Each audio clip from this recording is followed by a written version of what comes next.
IVM.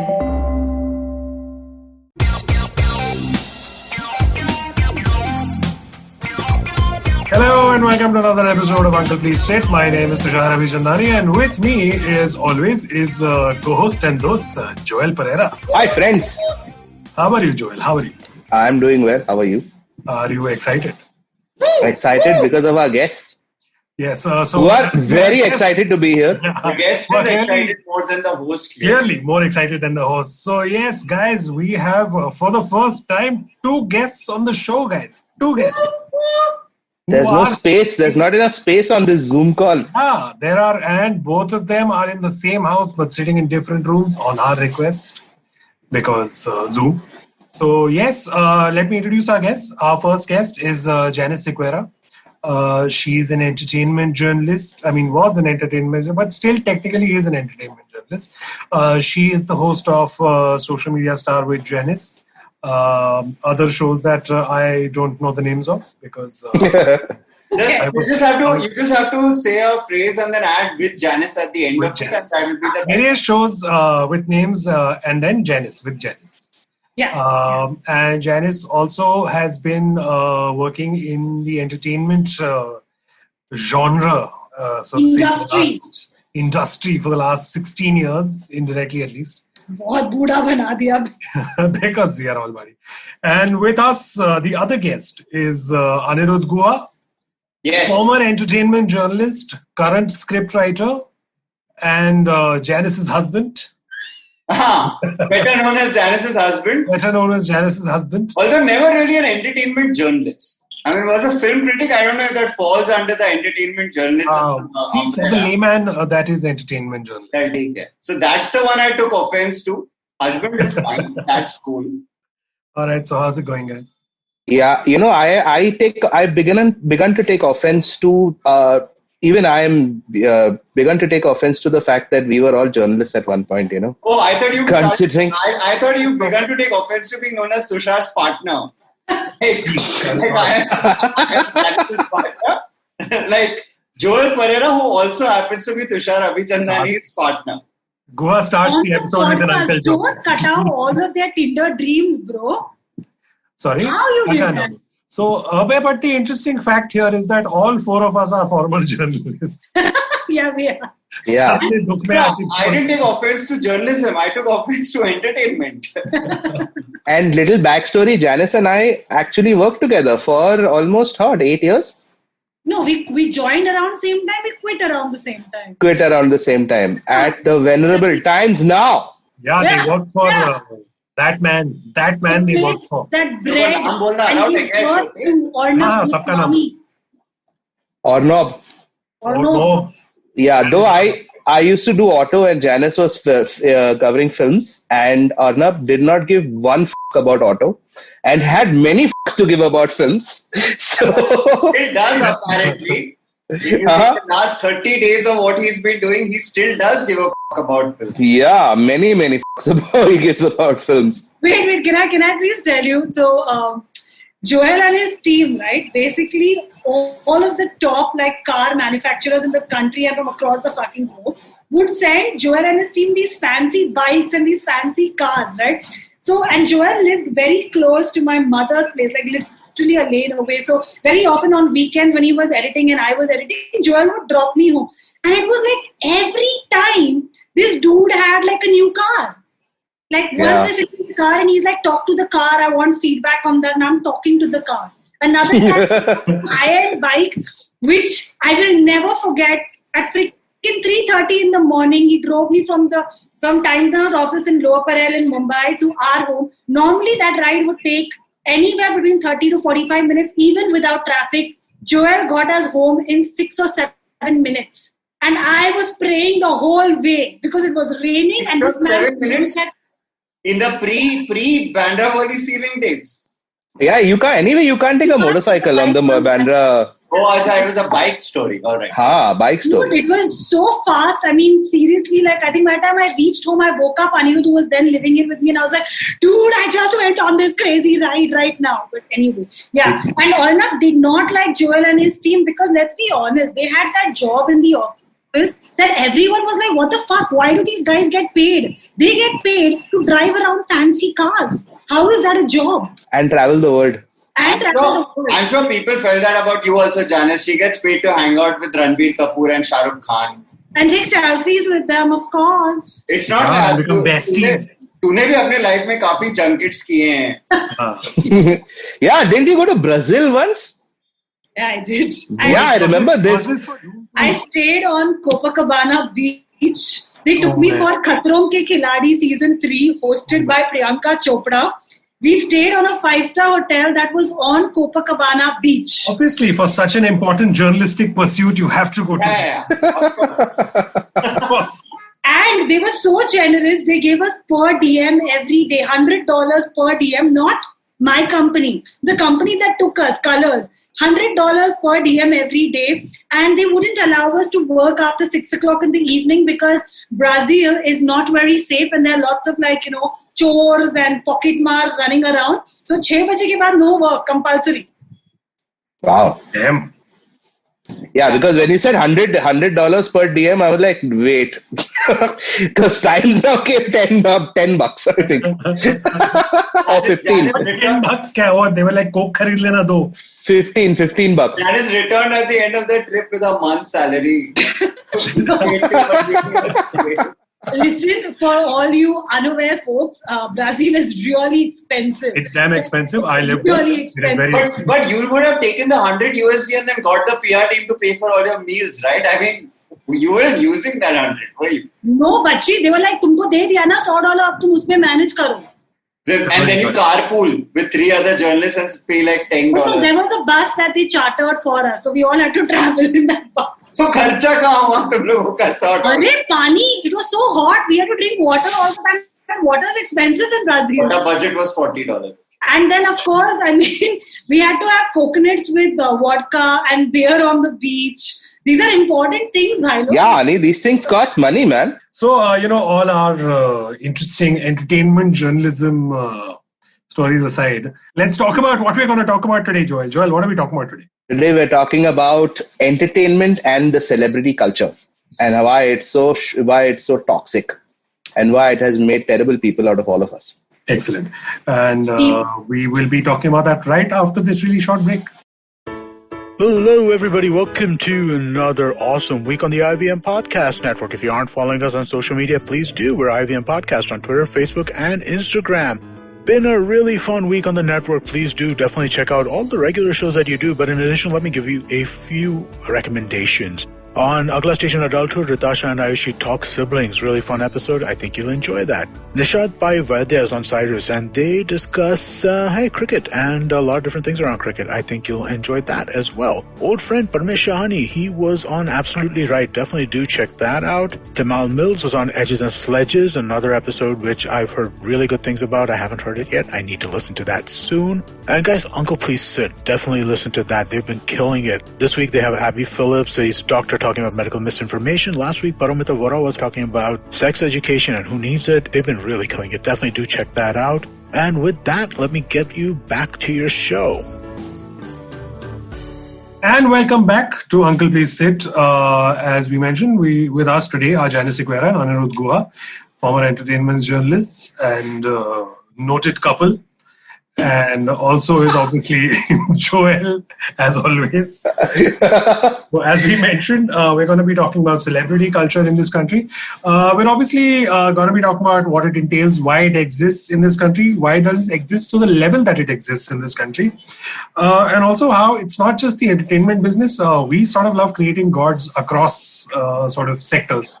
So we're going to be talking about all of that. So first question, Janice and Guha. You guys, whoever wants to answer. Why is the entertainment industry in this country so star-driven? Go on. I thought you were the entertainment journalist, so you should take that. Do you wanna? No, you take it. I mean, look, I don't know if so your question basically is why is the media celebrity obsessed, right? I feel that I feel the media is celebrity obsessed because I feel like you pointed out earlier, we as a nation are celebrity obsessed. So, I mean, even though the media did not exist in the form that it did that it does right now back in the day. And because we are talking about celebrities which largely used to be film stars then, there was always an obsession with film stars when you think about it, right? If you look back to the 50s and 60s, everybody knows about the Rajesh Khanna craze. Yeah. And the fact that he was followed around quite often. Then the whole Amitabh Bachchan phase and so on and so forth. Even if you look at the movie business, it's largely star-driven. It has always been. So, I mean, even if you talk about, say, the debate that's raging currently about the nepotism or the fact that kids of superstars and stars are given so much more importance than outsiders, while that discussion may be happening right now, this is something that has been true for many, many, many years. It's just that we are sort of putting a spotlight on it due to certain events that obviously took place during the lockdown. So, I mean, I feel as a nation, we are celebrity obsessed, and the media really is just a reflection of that. Okay, Ani, quick question. Yeah. So, considering a lot of us and even the people who probably be listening to a podcast like this are only aware of the of celebrity entertainment journalism the way it is right now. You know, the mad paparazzi stuff and the airport looks and the obsession about like star children and so on and so forth. What was it like before, say, before the internet, when you were talking about Rajesh Khanna or Amitabh Bachchan, etc.? What was it like then? If it was, sorry. Yeah, if you said entertainment journalism, let's say as it was, what was that? It was, you'd be surprised to know it was considered to be as toxic as it is right now. And one of the most famous Amitabh Bachchan stories is that he essentially banned the press for almost 3 years or 2 to 3 years of his, when he was at his peak. I'm talking about in the mid 70s, late 70s. Also, there's actually, I mean, it's a funny thing to say, it's ironic, but today, while there is no accountability, there absolutely was no accountability back then because you didn't have that many sources to double check a story with. You did not have the internet. I think the one aspect of entertainment journalism that was completely bonkers then is how they wrote about women, for example. So we heard stories about how, I mean, just recently there was an article going about how Rekha was termed everything from being a witch to someone who practices black magic after her husband had a premature death. So, I mean, I think this article was written in response to how people are responding to Sushant Singh Rajput's suicide and how something similar had happened after Rekha's husband's death in the early 90s.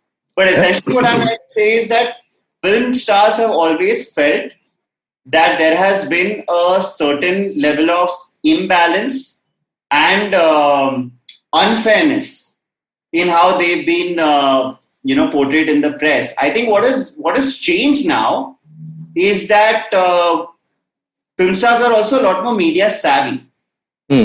I mean, there weren't apps there. There are apps now. Everybody is very aware of stuff like the gym look, the airport look. They also invite it. It's one way. I think Janice will be able to throw better light on that. But it's like apparently having a social media budget or being in with the paps is one of the prerequisites for anybody who's looking to make a mark. So earlier it was about your connections, your acting ability, how, your ability to land a film or who the size of the project and so on and so forth. But right now, in addition to that, it's also your ability to sort of draw in paps or, sort of be, put forth a, sort of a proper... Sort of how much of an ecosystem you can create. Yeah, it's about image building, right? Yeah. Right, Janice? I actually want to go back a few steps, right?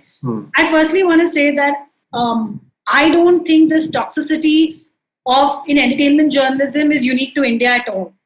Because I did think so till a few years back. I went and I started reading a lot about what the paparazzi culture is like in the UK, where it's absolutely terrible. I mean, if we saw what happened to Prince Harry and his wife Meghan Markle, I mean, the way they've literally driven them out of the royal family because they couldn't deal with the the rumors, the incessant infighting that was being reported about within the royal household.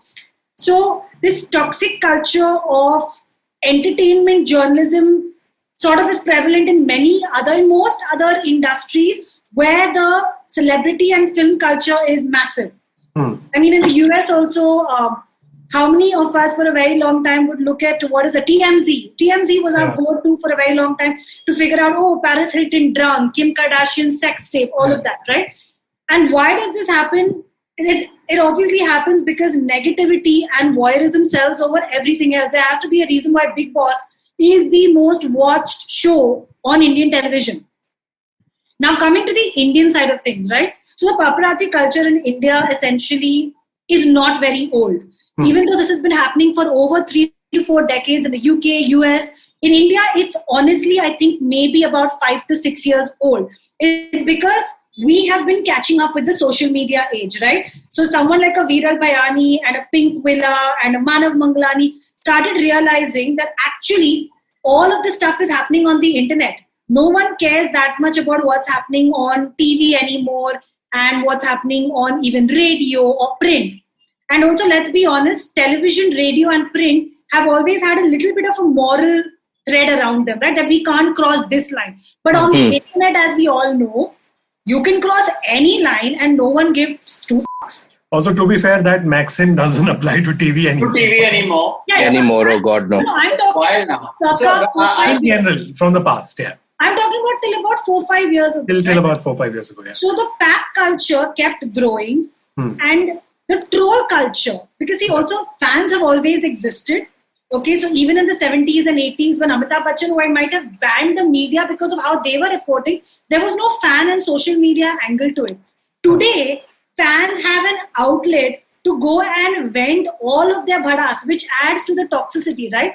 Because the celebrity is no longer just dealing with negative articles and negative reviews or people or websites writing about their private lives and who they're dating or who they're sleeping with.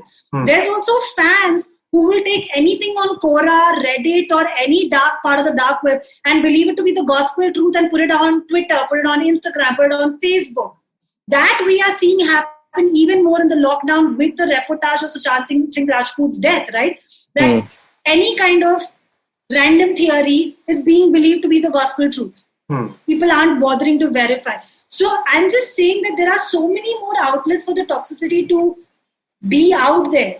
And what's also happened and what I really wanted to point out is that in the midst of all this, entertainment journalism as it existed in newspapers and television channels, news channels, has completely died. I had a call the other day from a colleague who still works at Times now, who basically told me that we don't have any kids or anyone working on the entertainment beat. And actually, I think I can count the number of channels in this country that currently hire entertainment reporters. It's very few because when Joel and I were still sort of working at a news channel, you had like an auto show, you had an entertainment show, you had a sports show. All of that is gone. Now it's just 20. Subah se lekar raat tak it's breaking news. But then that's also a general, I've realized, newspaper and whatever, news media trend where the beat reporting in general has just collapsed. In the sense now you just are a deskie, you pick up something from the internet, you see it, then you put it up. Or there are some still dedicated reporters, but your beat reporting is very few people, just except for a few digital. But is that true about print, Tushar? I mean, but print is the only exception. But even in print, if you look at the numbers now, the number of beat reporters very low. In fact, right now the only place that has some beat reporters is the internet, in the sense digital platform. Indian Express, right? Sorry? The Indian Express. Indian Express and digital. Some digital platforms like a Wire or a Scroll or a News Laundry will have some beat reporting. No, I agree with that 100% because even within news channels and newspapers, it doesn't... See, earlier, why was an entertainment reporter important, or why was a sports reporter, or even an auto reporter important? It's because if Maruti sales or Maruti was launching something for the middle class family, or if in entertainment, Hrithik Roshan was filing for divorce with his wife, giving you examples of so-called news stories, right? You needed an entertainment or an auto or a sports reporter with connections to be able to piece that story together. Now what happens is a Hrithik Roshan won't bother sort of getting his team to individually call all the entertainment editors. वो Twitter पे एक post डाल देगा. So why does the beat reporter need to exist? Also, the fact that news has gone opinion. Yeah. You don't care about the facts. You're just like, इसने ये कहा होगा इस time पे, ये video देखो 4 साल पुराना. Correct. Oh God, that 4 साल पुराना, 5 साल. It's like we have forgotten that people and even journalists evolve, actors evolve, everyone. This, you know, it's not like what I said 5 years ago is the gospel truth for me even today, or that is my opinion on something today. Yeah. These things change. You know, a lot of things we guys are talking about right now also coincides with the explosion of social media in the country. Yeah. Because so if you look at all the points we've discussed, you go back 10 years. So I started working at DNA in 2007, and I got onto Twitter I think around 2010, 2011. And essentially, where do we get our news nowadays? I get all my news on social media, right? Because I don't need to go and read a news story or an article to know what's happening. So if there is an Air India Express crash, I just need to go put in hashtag Air India Express crash, and I'm getting live updates about what's happening. So that also impacted journalism, because even journalists or web editors who would earlier have to get in touch with a journalist who makes calls to the to the aviation guys, calling up Air India Express, calling up the authorities in Kozhikode and figuring out what is happening and getting that information, that person's become redundant. Yeah. What the web editor really needs to do is just go onto Twitter, get 5 facts and put together a story and put it out there. Yeah. So that also did make the beat reporter kind of irrelevant, right? But, I just want to go back to what Janice was talking about. It's so true. We talk about the pap culture now, but we knew about paparazzis a lot before the pap culture came to India. I think ours was Diana, no? Diana was huge, but that was when we understood the impact of pap culture and what that can lead to in the most negative sense. So Diana was the British example, and the American example was how the cast of Friends were hounded. And I mean, Matthew Perry almost took to cocaine, to drugs, because he could not deal with the stardom. Because their lives stopped being theirs. They could not go out for lunches and dinners or any of that. So you're talking about 25 years ago, the paparazzi being, or in the case of Diana in 97, right? If I'm not wrong. So you're talking 2.5 decade ago of them having such an impact that it drew celebrities to absolute madness. And we are seeing that happening here now. So I think we are catching up. Like everything else, we are just sort of catching up with the pap culture of the US and the UK. No, and what happens is when you're catching up and you're trying to come to the same level as an industry, and like, let's be honest, the paparazzi is an entire industry now in those parts of the world. So when the industry over here is trying to catch up with almost 2-3 decades of development, and you basically will do everything in a hurry. So you're leapfrogging a lot of stuff, right? Sorry? You're leapfrogging a lot of things. Correct. So today, for example, like, every time I look at Viral Bayani's page, and I think the reason I give his example is because he's the biggest, right? It's like he has decided that he will take Sushant Singh. He's going to edit this part of an interview and put it up on his Instagram with Janice Ikara saying Viral Bayani is the biggest.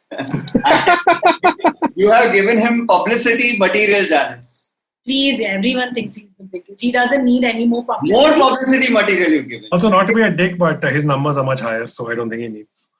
Yeah, I don't think he was a fucker. So I'm just saying, so someone like a Viral Bayani thinks it's okay. See, what paparazzis never did originally is that they would not take editorial calls or be editorial in nature.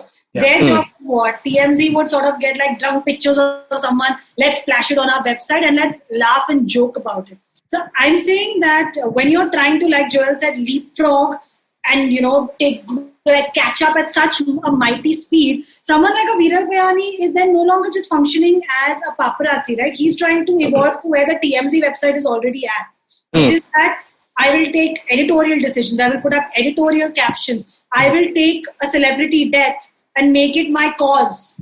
Now, whether you're doing it for numbers, because let's be honest, it is a numbers game as well, or whether you're doing it because you feel like you can really take that editorial call, is two separate things, and we can talk about that separately. But my point is that that's not how the paparazzi culture in those countries were in their early stages. Yeah. It almost feels like in 5 years, we've gone through so many trends so quickly.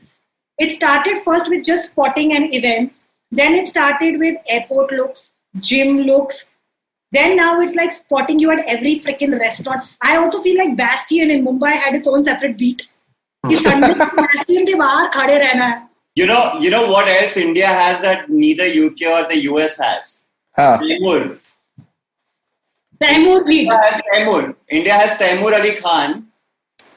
There has never been any child who has been subjected to that amount of scrutiny.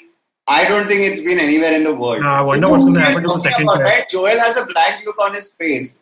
Taimur has Saif Ali Khan. And I know who Taimur is, and you're right. And again, no editorial control, right? I mean, no one decides. The other, like in the past, I guess, maybe 20 years ago, there'd be someone be like, hey guys, this is a child and maybe we shouldn't be doing this. Yeah. Even if we have the pictures, even if we have the story, even if we have whatever, we shouldn't be doing this. But now there's nothing to stop you, right? Oh, bad, yeah. Can I tell you an interesting nugget? So okay. I was doing something with Manav Manglani, and Manav was telling me that even... Acha, just to give context, please tell our audience who Manav Manglani is. Manav Manglani is the... Also say something that he can't later deny. He's also a very big pap. Okay. He's a big paparazzi. Yeah. So Manav was telling me that during the week that Deepika and Ranveer were getting married, okay, again, all the paps were going crazy, any picture was going viral. He's like, even on a week like that, where, a celebrity wedding that everyone is dying to get pictures of, even on a week like that, a Taimur Ali Khan tracks more. Wow. That is the level of obsession with that kid. But when people say Taimur Ali Khan tracks more, that's scary, right? Yeah, of course. People looking for child pictures on their Instagram. Pretty much, but my point. And how is that? Oh, you just made this very awkward. No. And how is that number big enough for there to be an entire beat dedicated? But what I don't get is why is everyone so obsessed with the kid? No, there was that other angle also. No, the fact that his name was Taimur itself, right? I don't know, but that died. That has nothing to do with the obsession with the kid itself, right? No. Joel trying to make it controversial. But no, Joel tried to get some gain some background into this story. I'll tell you what happened. It's just that initially, it's like something fixed. It's like a girl, Priya Varia, right? She winked and she got 1 million followers overnight. But that's meme culture. That's a little different. See, memes, a lot of times people do on TikTok or videos or in videos, they just do random shit and then it turns into a meme without realizing it. It's the same analogy because, Taimur has been a sustained kind of an interest, right? Taimur people have been interested in ever since Kareena Kapoor was pregnant first. Yeah. They followed her through 9 months of pregnancy. They were outside the hospital the day he was born. It's almost like, at the end of his life, there can be this whole story about a man whose life has been documented from the time he was born. A very long time-lapse video. Yes. It's like Boyhood. Yeah. Unfolding on an Instagram handle. But I think that what happens in a Taimur's case is that because of Kareena and Saif, both the husband and wife, till about, 6 months ago, neither of them were on social media at all. So there was always curiosity about them. Then on top of that, Kareena flaunted her pregnancy. She was one of the first few actors to really not, most female actors will stop making too many appearances once they become pregnant because they don't want to be photographed with that big bum, putting on weight, all of that. Kareena was like, I don't give two f***s about it. She did shows, events, she even walked the ramp with a pregnant bum. So I'm saying you're building curiosity, you're building this is a new trend. Then the child's first picture, and also let's not be dishonest, he's a really cute child, right? Initially even pictures go, itna cute bachcha kaise ho gaya? Because numbers keep, you see the numbers and you're like, oh, okay, is bachche ke picture ke liye itne views aa rahe. Let's keep clicking it. So that trend just keeps going. Plus, as the It's a life of its own. Tamur is the only kid who's also very pap friendly. He started waving to them at a very young age. He started seeing photographers at a very young age. He started seeing camera at a very young age. So, But Taimur ke liye having people standing with cameras is as common as like having a nanny or a butler or whatever Yeah. it is. It's like he has if he ever like he'll have a list of people right in his life that he requires, and cameramen will be one of them because he doesn't know the life without it, right? Like he doesn't tomorrow if the cameraman disappeared outside his home and he looked at it, he's like, "Kidhar gaye? What happened?" But you know, I damn realize difficult. that is this whole the Taimur thing, which brought us to the whole lack of editorial control situation, is that I've also noticed that now most of the big interviews are being done by editors, like the channel editors, and who's obviously a lot of their questions are like, please aap thoda ga ke dikhaiye, we would love to hear you sing and all that. Like how have we gotten to this point where there is zero, like, I mean, we already had an issue where we didn't do a lot of coverage of actual film stuff or actual TV stuff in terms of the craft or in terms of just the general trend of what's happening. But we've gone to this level where the editors are doing interviews, and we've also gone to the level where there is zero coverage of the craft at all. Yeah. because it doesn't, it's the very simple answer to that is that no one's watching. It's, see, when we were at Times now, Huh. when we were even at channels before, when I was at Aaj Tak and Headlines Today, we were encouraged, along with the other stuff, that everyday stuff that we were doing, to do specials which weren't about the everyday stuff that we were doing. Yeah. So, for example, the Total Recall, a show, I mean, I didn't work Yeah. on it. Yeah, I The remember. programming team would work on a show which would only bring back all the nostalgia musicians and singers and do an entire episode about their music and everything. And the viewership for shows like that was through the roof. Similarly, we would do a show where we would be slightly nasty and bitchy to actors. Like, we'd do the general interviews and we'd do a bitchier version of it. Huh. And because that was not what we were doing every day, again, ratings were through the roof. We were also encouraged to do like programming specials. Like I did a show called Star, where I did a docu-series at Times Now docu-series kar raha tha. Where we would shoot it very like guerrilla style with no setup, no nothing, and everything is just happening on the spur of the moment. And we're following an actor for 5 days. But like in a very editorial way. Like we're not interviewing them about, oh, who are you dating now? We're talking to them about what it means to be on the road, what it means to be on the set for 15 hours, what it means to get into your character and to not have people come and disturb you when you're sitting in your vanity van and prepping. But those would get ratings at that time. And you see, as the paparazzi and voyeurism started increasing and all these websites started mushrooming, and then suddenly your Pinkvilla's article about who Ranbir Kapoor is dating or a blind item is getting more views than anything else, everyone starts shifting their focus and they're like, give me a gossip show. Don't give me an editorial show anymore. And the difference is there, you're spending weeks, you're spending money, and you're not getting the results. Where here, you just pick up a piece of gossip and you're suddenly getting like crazy ratings. But Tushar, I kind of disagree with you here when you say that earlier craft was covered. No, earlier. I'll tell you what. I don't say it happened earlier. Earlier, it was in a small bubble. Right now, also, it's in a very small bubble. No, so why is that the case? I don't think cinematic craft was ever really explored by TV. So when I was joking earlier about taking offense to being an entertainment journalist, because when I joined DNA, I was really fortunate to have joined their Sunday Features edition. And it was working on a story through the week, and of course I exclusively wrote about cinema. And it gave us time to, really craft those long form articles.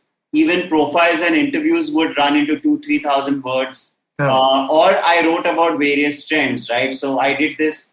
For example, there was a slot dedicated every Sunday to a technician. So say a Vaman Bhosle, who's one of our best editors, but not really spoken of. Or a DI artist to talk about how DI works on film. But I remember at that time, I did not have any place to move to or to negotiate with my editors for a higher salary, because there were like a handful of places where I could have done that kind of reporting. So it was really about choosing job satisfaction over Potential.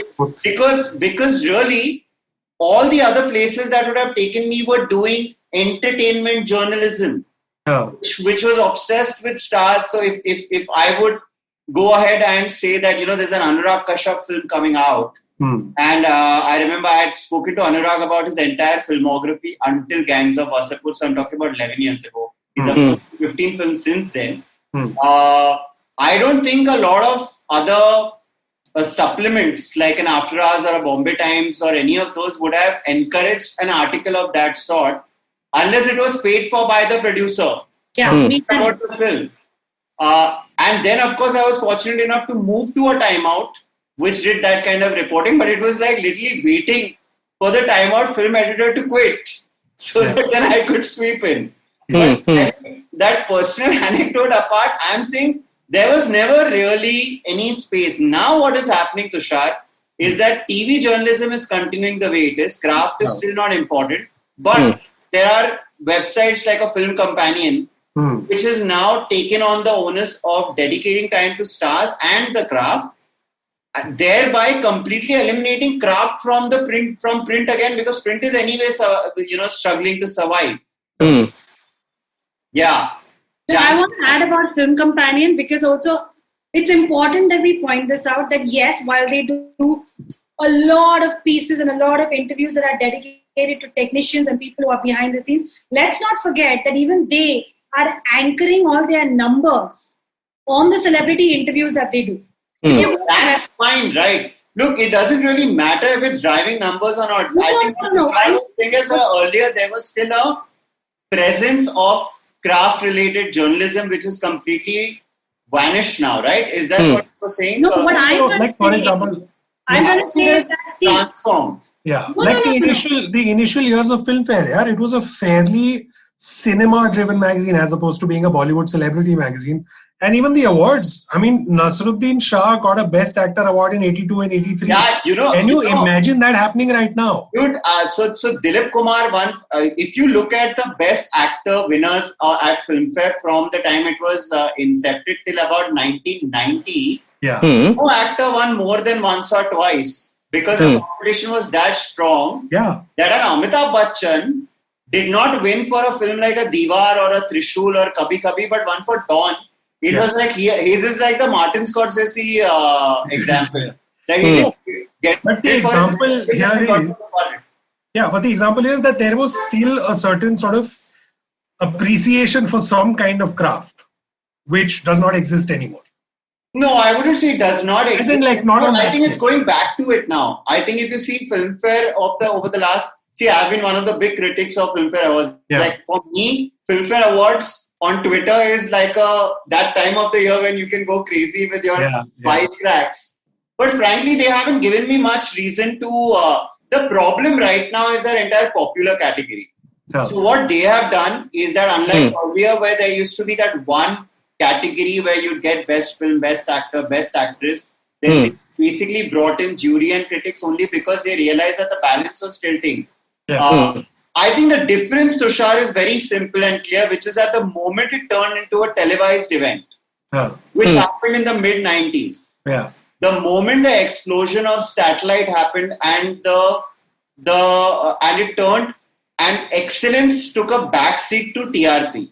And I mean, in the wake of Sushant Singh Rajput's suicide, all the news coverage that's taking place, Kangana Ranaut, for example, I mean, we might throw brickbats at her for being crass or, having an agenda or whatever, but she's also hit upon certain things which are factual, which are right, which are true. Which, for example, she's spoken about the entire awards manipulation that takes place. People have been talking about it for years. I mean, we know that Aamir Khan, who's probably got like a great body of movies, does not turn up at movie awards because he believes that they aren't legible. So I think it's tied in with the TV business, so to speak. The moment it turned, you need your big actors to come and perform at the award ceremony because that drives TRPs. And so then a negotiation takes place between the actor and the awards committee. And that's what basically, so what as a result, what has happened is that you get those critics awards and jury awards, which are actually given to the deserving guys. And then your popular awards are being given to the guys who are shaking a leg because you have to give something away to them. But I do believe that a lot of what has happened in the wake of Sushant Singh Rajput's death might also lead to certain changes taking place. Potentially, yeah. I don't think that award ceremonies can be as brazen as they've been in the past without being called out anymore. Yeah. It's the same as how the Me Too movement, sort of shifted the needle slightly, ever so slightly. It doesn't matter if it transforms how we do things or how the, people's conduct changes or not, but it does create a certain level of awareness, right? People become a little bit more woke about it. I think that's what's happening. That makes sense.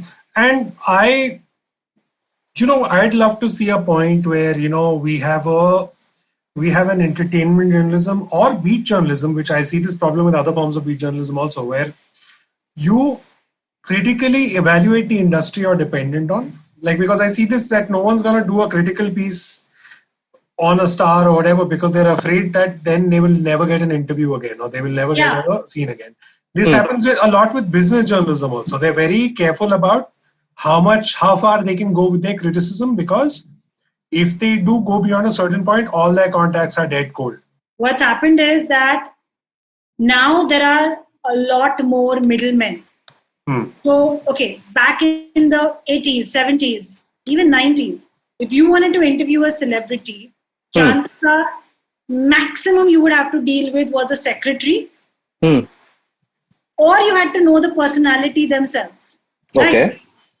Today, what happens is, and I'm being extremely honest, even the top entertainment or a beat journalist who's been in the business for decades, even they have been reduced to get in touch with my PR. If it's a business deal, get in touch with my business manager. It doesn't matter if you know the personality, because what's happened now is that, first of all, so let me give you an example of an actor. Forget about their hair, makeup, styling, all of that jazz. Chances are every big actor in this country has an assistant, has a PR manager who's more often at least 2-3 people who work on their account, has a social media manager, and has a manager and has a business manager. Has a manager. And has a manager of all the managers who has to manage the 5 managers. That also might happen. I was at an... Who could be manager?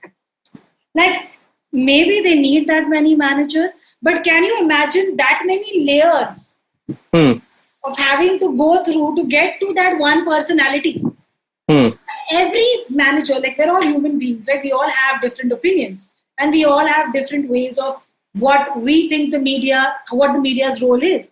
Old-timers who are PR people or old-timer managers will be like, the media is to be treated as something that you can control. How dare they ask a question which is critical? Very often the managers or the PR teams will get on a call with you before you do the interview to say, can you just take us through your line of questioning? Oh, wow. I mean, Tushar, you've been on the set with me for social media stuff. Is it not true that every time the PR, the manager, the photographer, the social media person would all turn up at least half an hour, 45 minutes before the actor and be like, could you just explain this? Can we take pictures over here? Will you ask her about this? Will you ask them about this? So there are so many people that are talking into the actor's ear, right? They're all talking there are always these no-go topics. There are no-go topics.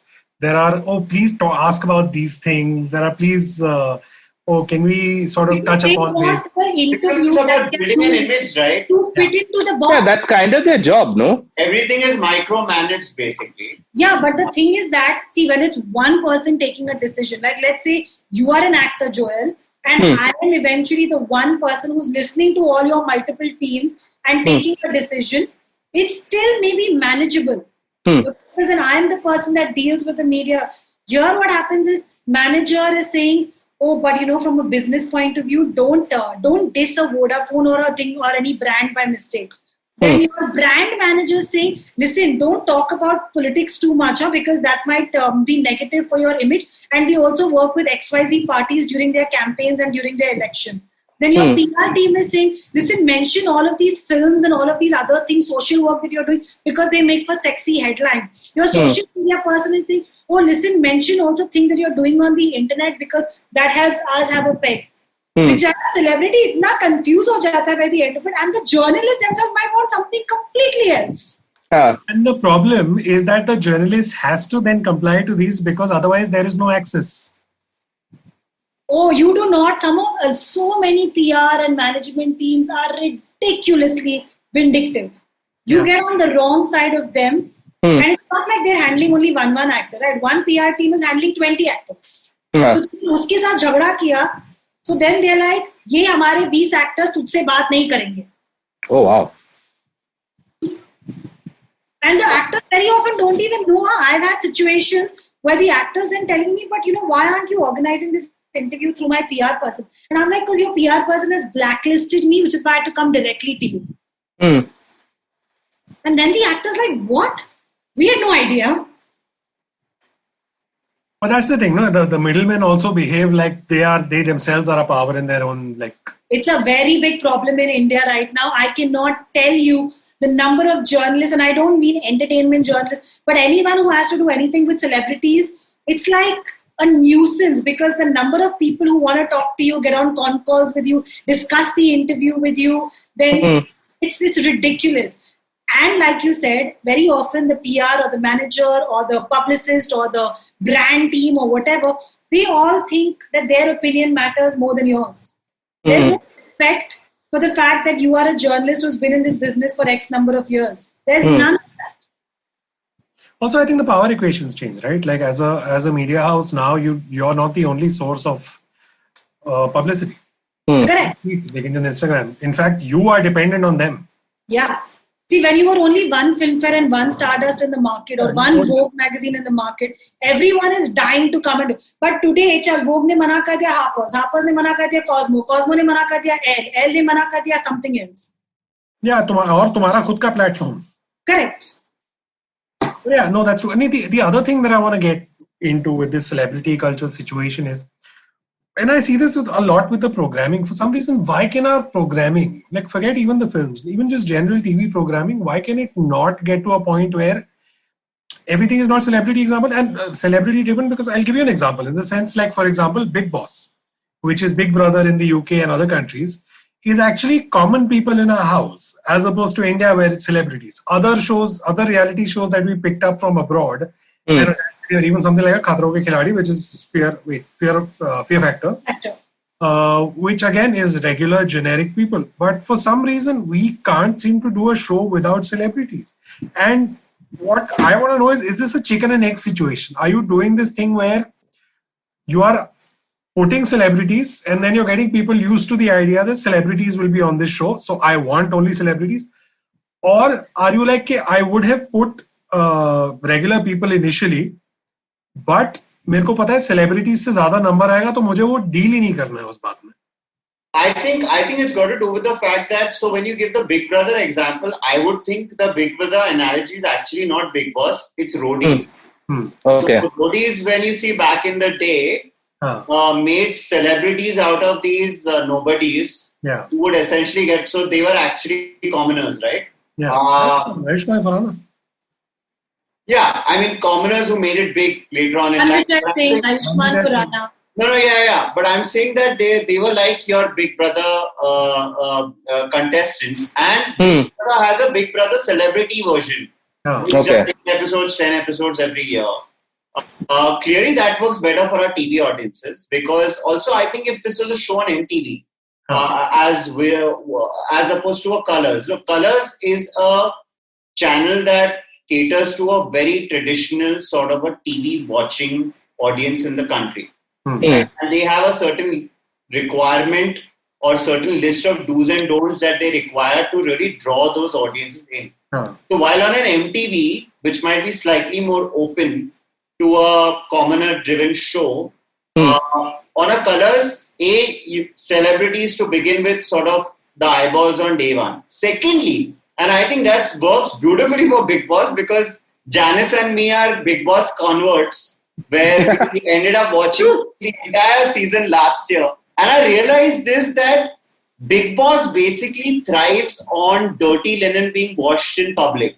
Correct. You can only do that with celebrities. You don't care about the dirty linen of commoners. Yeah. So you see, look, there is a lot of, I think it's a very smart manipulation that takes place. They don't just get any celebrities. They are not going to get the big celebrities necessarily who are really popular. Yeah. They spend their research and time and development to ensure that they bring celebrities with such shady pasts and shady backgrounds. You bring somebody who's either been a drug abuser, who has anger management issues, has been in some controversy. There is some spiritual Baba. You just described one contestant from last season. Sorry? He won. What are you talking about? What did you just say? No, and just I sorry. didn't hear you. I'm saying all of those three: drug abuser, controversial past, and anger management issues describes one contestant on the last season. No, Janice, it also describes Srisan from 2 years ago. I am saying every year you have guys who have shit. So you see, when the list comes out, it's almost like, हाँ ये तो होना ही था, हाँ ये तो होएगा ही, हाँ ये तो obvious है, हाँ इसका मजा आएगा, हाँ इसका दे. So you are able to build. So I don't know, Tushar. I think the nature of the show is such. And I think they did a couple of editions with... No, but that was much later, yeah. If you've run 5... No, actually, I agree with you slightly, Tushar. I'll tell you what. There was a show that came out on Bindas. It was called Emotional Atyachar. Oh, I loved that show. Yeah. Now, Emotional Atyachar... He's a weird guy. Just let me tell you that. Because I think he means ironically. You don't know basic Bollywood shit and you're watching Emotional Atyachar. Like, what is that? I guarantee you there was no friends group at that point in time who didn't sit and watch random episodes of. Yeah. I never seen it, but I heard about it. So I just want to remind you all that Emotional Atyachar was about people we actually didn't give a fuck about, but how invested were we in their cheating partners? Even though we all knew, sab camera ke liye kar rahe, but we were invested.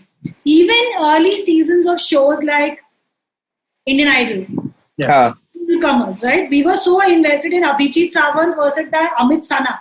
No, but I'm saying that, let's say if the season 1 of the show of Bigg Boss would have been with random people, we don't know what would have happened.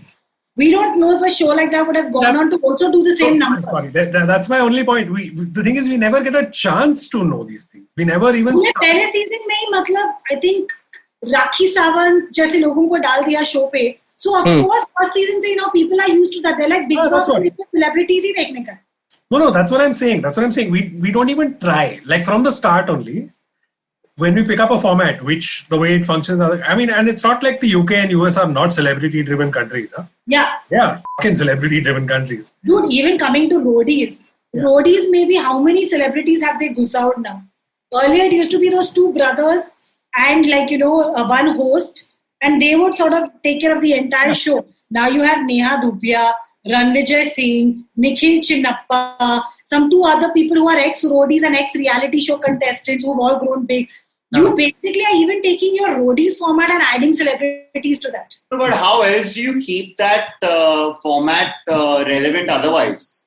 Unless, you've got to go a step above every year, right? Even if you look at your X Factors and all these shows, they have judges and the number of judges go up or they bring bigger stars with time and stuff like that. Bigg Boss, I would imagine you bought the rights to something and then you're improving on it, right? And if you can get, my whole theory is that if you can get 14 celebrities and make them turn into complete asses, as opposed to getting 14 absolute nobodies, why wouldn't you do that? That's fair. Bigg Boss it falls into place, bro. Put something like a fear factor. Why? But again, see, the problem is, what I said, it's eyeballs on day one. Abhi kya hai? The cutthroat situation is so, dire. It's like everyone is fighting for your attention. तो अभी तो मेरे को बोल कि Fear Factor पे they bring 14 random people, but another channel at the same time slot is bringing you 14 celebrities. तो क्या देखेगा? Yeah, that's true. That's true. That's true. So it's literally that. See, sometimes what happens is that these formats, like in your first season itself, with Commoners, you hit great numbers in a format that people want to see Commoners making an ass of themselves, like an emotional atyachar. You get lucky because that format is just working for you. Yeah. But in a competing format, कि वहाँ पर मतलब वो actors are competing with each other on झलक दिखला जा, and मैं दिखाएगा कि Commoners are competing. I'll watch झलक दिखला जा और Nach Baliye. But that's the thing, no? Then doesn't it make you feel like content on its own will never sort of shine here without a celebrity? And it never has. I mean, if you think. No, I mean, look, if you're talking about television, television basically every big TV show of the last 20 years, let's not talk about quality and content here, has made superstars out of nobodies. Absolute nobody. Actually, I think this is reality. TV is the only medium that actually does not rely on stars at all. Still fair. What we're talking about is certain formats like Dancing with the Stars being adapted, where the basic format requires the presence of a star to compete with each other. Yeah. But that would really just make about 5 to 10% of the entire TV programming. TV, in fact, entirely rests on finding people who are absolute nobodies because it's about volume, right? You need time. You need to be able to be cost effective. So you're not actually even picking talent up because of the talent to begin with.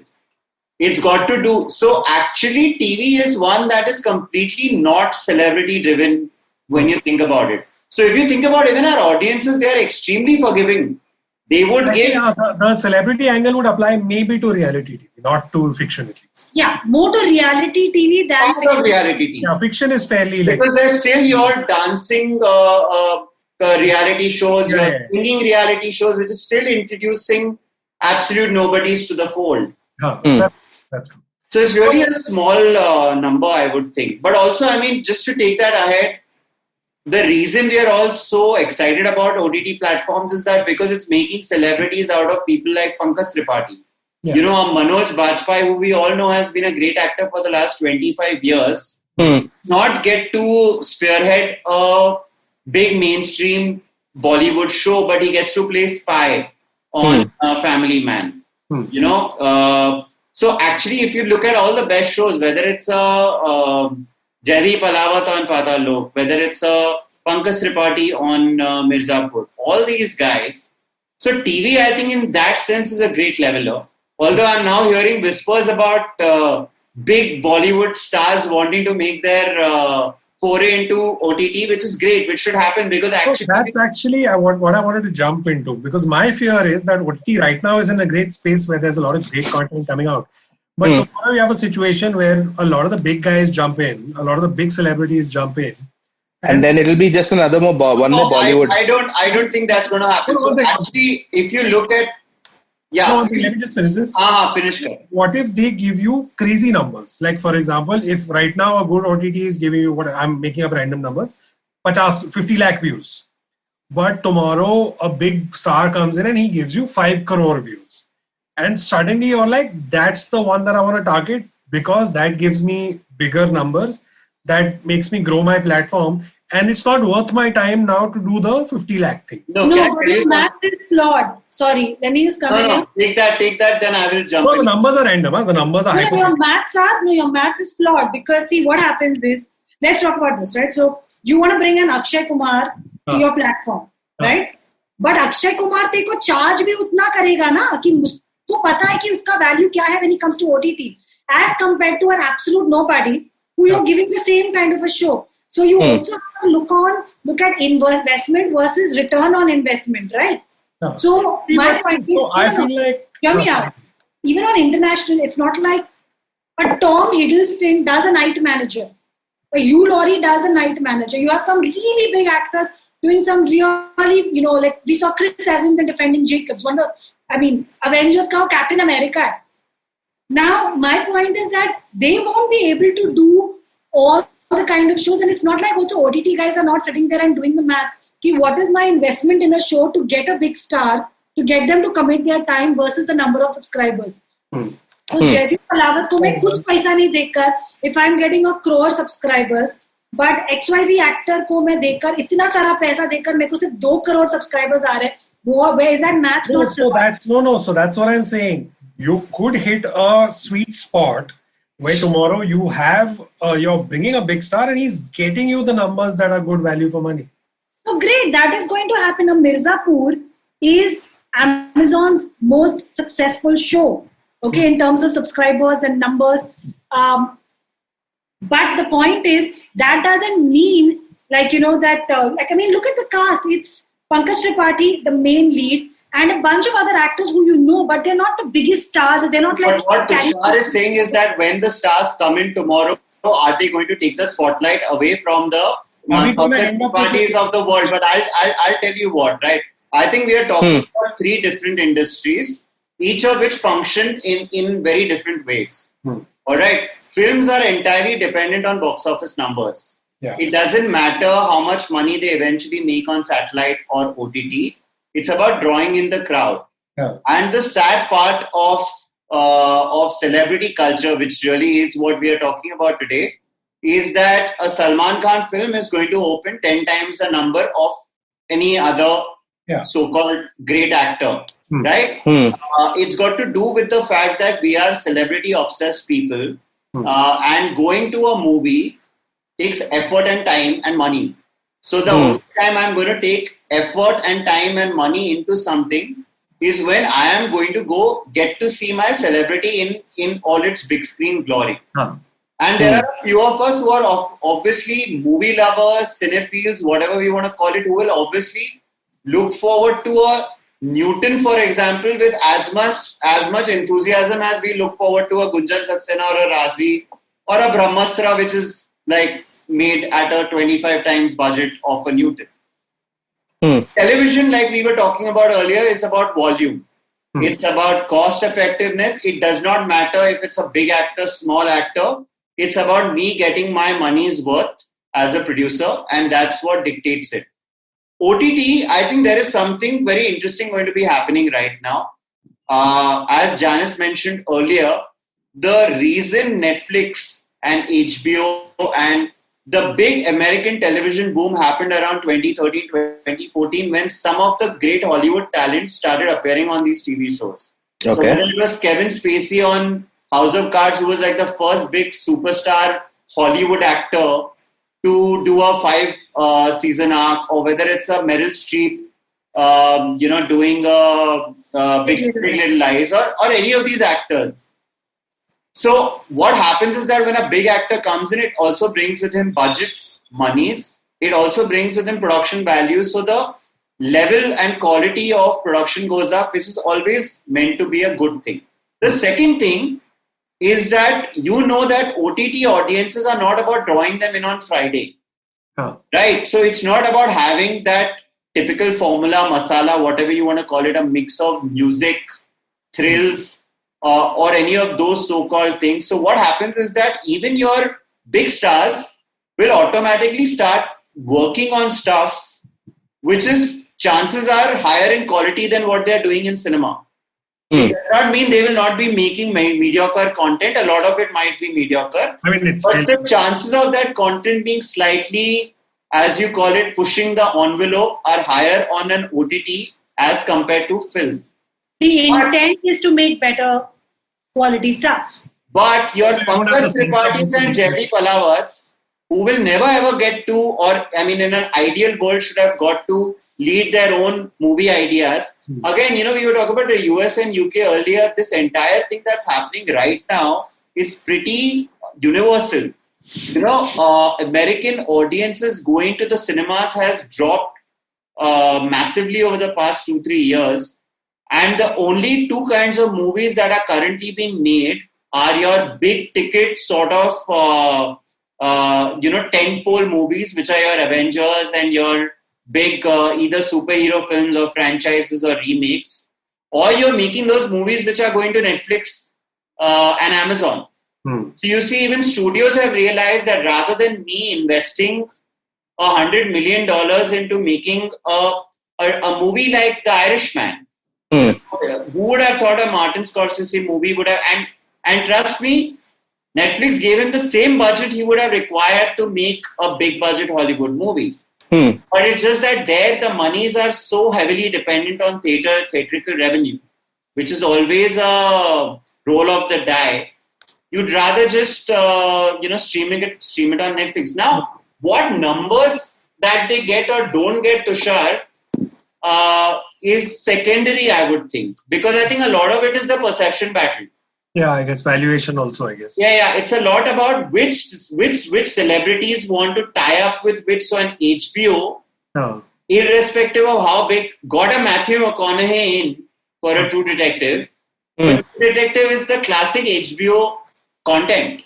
So they are sticking true to their style of storytelling even while bringing these big stars in. I think the same thing's going to happen in India as well. See, because on OTT, our expectations are so much higher. We are used to watching international content, like what is HBO putting up? What is Netflix putting up? We are used to a certain level, right? Now what happens is that even tomorrow, and I know you're going to roll your eyes really hard at this one, but tomorrow, even when your Khans or when your Kumars start coming to OTT, chances are the kind of thing that they are going to be doing on OTT is going to be far better in quality, or at least the intent is going to be far better in quality, because OTT, like Guha said, is a perception game. कि मतलब तूने हाउसफुल जितने भी बना लिए और हमारा पैसा लेकर हमको थोड़ा चू बना लिया हो वहाँ पर, OTT पे you have to come across as respectable. You can't do that gand over there. Also, I am currently writing shows and talking to producers and OTT platforms all the time, and there is a fear that producers have, which Tushar is talking about, which is not entirely unfounded, which is that the worry is that the moment one OTT platform nabs a big star, the next time I take my idea to an OTT platform, will they insist on a bigger star being attached to my... So it's not like that fear is not there. But I believe that by the nature of its of the medium, it's going to balance itself out at some point. Unlike movies, which is entirely sort of imbalanced in favor and tilted in favor of superstars, I think in OTT there will be a healthy mix of both. Also, the one good thing with OTT is it needs to be populated with content. So how many big projects can you make? You have to make some other small projects also all the time. Your big actors not at all sitting over there free कि जब आके shoot करो. Right. Which is an optimistic note that we should end on, because we've crossed 80 minutes and people will hate us for longer. So, Guha, Janice, thank you so much for coming today and for sharing. Tushar is out of words and Joel is like God, खत्म हो गया, कितना बोला इन दोनों ने. No, we were just talking about this over the last, Tushar and me internally were talking about how when we started this podcast, it was all like we've been these smug assholes. We know everything. And we've moved towards we know nothing now and we have to sit and listen to other people tell us. It has always been Janice and my endeavor to make people feel like they are foolish. No, I relate very strongly because that's exactly what Tushar and me were doing. But I think you guys hit upon the right idea, because Janice and I have a podcast on the same network where we have to do all the heavy lifting, and this feels amazing, right, Janice? Like to just come here and give you all ज्ञान. We can do a part 2 next week. अगर और कोई idea है तो हम लोग को बताओ. Our expertise goes beyond celebrity culture, guys. Yeah, we can. Yeah. It's so weird. We haven't mentioned that so far. Guys, Janice and Anirudh are also the hosts of Mr. and Mrs. Binge Watch on IVM on the same network as we are. We are so sorry we've taken such a long break.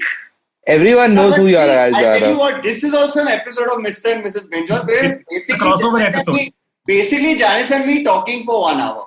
एक काम करना, बीच में वो गोवा और मैंने जो लंबा बात किया OTT and all, we'll put it out as an episode of why OTT is different from other mediums, and that will work for Mr. and Mrs. Binge Watch. हम लोग को वो clip दे देना भाई. Please give us those 30 minutes. We'll edit it and put it up as the next episode of our show. This is proper use of labor. Listen, हमारा थोड़ा labor, तुम्हारा थोड़ा labor बन के हम दोनों का labor हो गया. Okay. Shut up, Janice. You're not communist. Thank you both for giving us this opportunity. Our hearts are filled with gratitude. Also, Tushar took a lot of, I have to say, Tushar really put in a lot of effort. Pre-interview happened. He sent an email.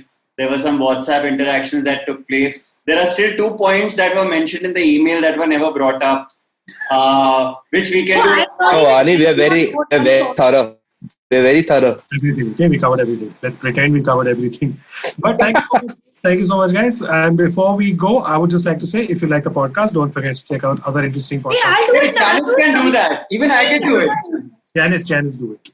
All right, guys, if you enjoyed this podcast, don't forget to listen to other podcasts on the IVM network. You can go to ivmpodcast.com or you can check out our app, IVM Podcast, and check out many other cool, interesting podcasts like this one, especially Mr. and Mrs. Binge Watch, which is spearheaded by the amazing Janice Sequeira and the coolest Anirudh Guha. Our Twitter handles are at JanisEck85 on Twitter and Instagram, and he's at Ani Guha on Twitter and Instagram. Joel, Tushar, what are your Twitter and Instagram handles? No one cares. Not enough followers for right now. I like how Tushar started to say what they are. Not knowing what's in store. I saw that coming from... I know Janice for a very long time and I'm very accustomed to her sass. Sass. He wanted to say she's being bitchy as usual. But he went with sass, which is like a mid-level word. And of course, don't forget to follow IVM Podcast on all of their Twitter handles. It is their name, guys. और क्या बोलेंगे? तो ये बोलेंगे XYZ Podcast instead of IVM Podcast. Wow, there's also a tinge of humor in the end. Yeah. We tried. All right, thank you guys. I will let Tushar do the formal closing. I will not Bigfoot him anymore. No, and Tushar, we also have to say our social media. Joel, what is your social media? I am Pereira Joel on Twitter and Joel.Pereira. Pereira.esq on Instagram. And I'm Tushar_. If anyone understood what Joel's Instagram handle is, you will win this free contest. The Paytm will send you zero amount of rupees in your Paytm. What is the ESQ for, bro? Esquire, for fun. Yeah. What are any of our handles, man? Oh my God, finish this, damn it. I'm YonOKPlease on Twitter and Tushar _. That's it from us, guys. Thank you so much. Okay, bye. Goodbye.